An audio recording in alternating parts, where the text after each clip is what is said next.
Learn how to say no kindly to people. Look, I know how hard it can be saying no. Saying no to your colleagues, your friends, your family, your co-workers. And as someone who has invested their life in healthcare, then I appreciate it's probably even harder. But I want to remind you that, saying yes is also saying no. So if you're concerned about saying no, then just remember that every time you say yes, you are by definition saying no to everything and everyone else. So there's no shame in being a bit more selective. And another thing I think is important to reflect on is being able to say no. Being able to stand up for yourself or be assertive is a strength, isn't it? I'm sure there are people perhaps you can think of, friends of yours perhaps, people you respect, who have no problem saying no, do it in a calm, kind, elegant way, and you never feel like they're mean or nasty, but instead you respect that there's only so many things they can do. So with that in mind, I just want to give you 5 strategies or principles that perhaps might help you get a little bit better at pushing back a little. Tip number 1, begin by shifting your mindset away from everyone else takes priority before me to I need to take care of myself in order to help other people. This is really important from an energy, resourcefulness, recovery perspective. Your role as a healthcare provider or practitioner is dependent on having sufficient recovery and energy, right?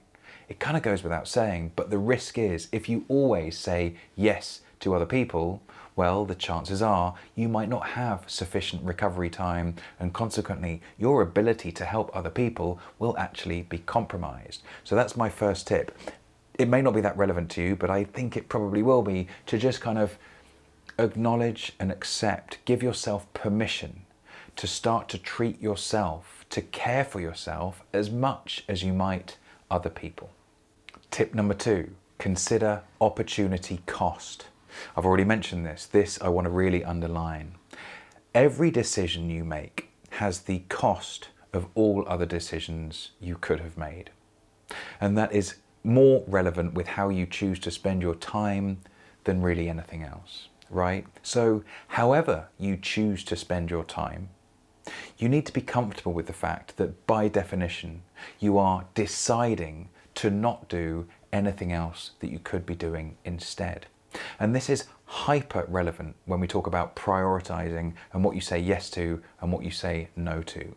Again, reiterating this truism, every yes is a no to everything else apart from that one thing. So again, this is just something to reflect on, not only on an ongoing basis, but the next time you are presented with something that you feel you should say yes to, just pause for a minute and consider all of the things you will, by definition, have to be saying no to as a direct consequence of that decision. Not just the time and activity, but also the people. Remember, every decision has a cost of all other decisions. Be very careful with what you choose to say yes to. Tip number 3, say no to the task, not to the person. You see, when you decline something, you're not saying no to the person, you are simply saying no to their invitation.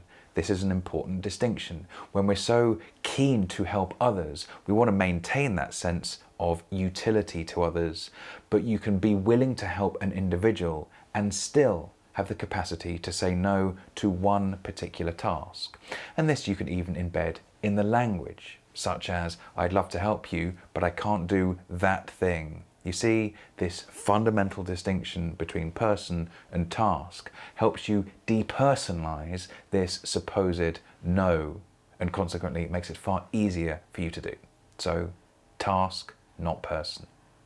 Tip number 4, begin with thanking them and then give your reason for declining. So when you want to say no to someone or to someone's request, begin with thank you. Thanks for thinking of me, or thank you for the offer. It's nice to kind of take the sting out of what might be difficult initially, and then give your reason. The reason can come from any number of different angles, but if you give a reason, it's more compelling and it's easier for them to understand, again, the cost of you saying yes. Thanks, I'd love to, but I'm already fully booked. You see, thank you, I'm not saying no to you, I'm saying no to the task, and there's a clear reason why I can't take it on. When people do that to you, I'm sure you don't feel slighted or upset. People only have so much time, energy, and attention, right? And you're exactly the same. So we all need to be selective. And if you have a reason and you have a reason lined up, it gets much, much easier. And finally, tip number 5, practice. It's like any behavior or skill, you get better with practice. If it feels uncomfortable at first, all the more reasons to practice. If you feel it's too uncomfortable initially, then just rehearse in your mind. Go through fictitious examples of when you might be asked to do things, and then rehearse how you will respond, using the techniques or the strategies, the ideas that we've covered in this video. Remember, your time is limited. In order to help other people, you need to take care of yourself. Every decision, every yes has the cost of everything else. Saying no to people is a part of life. People, I'm sure, say no to you all the time. It's just a natural consequence of us having limited resources. So with that in mind, like I said, practice. Get better at this skill and you will be more assertive, you'll have more recovery time, and consequently I feel that your sense of your own worth is actually likely to improve as well.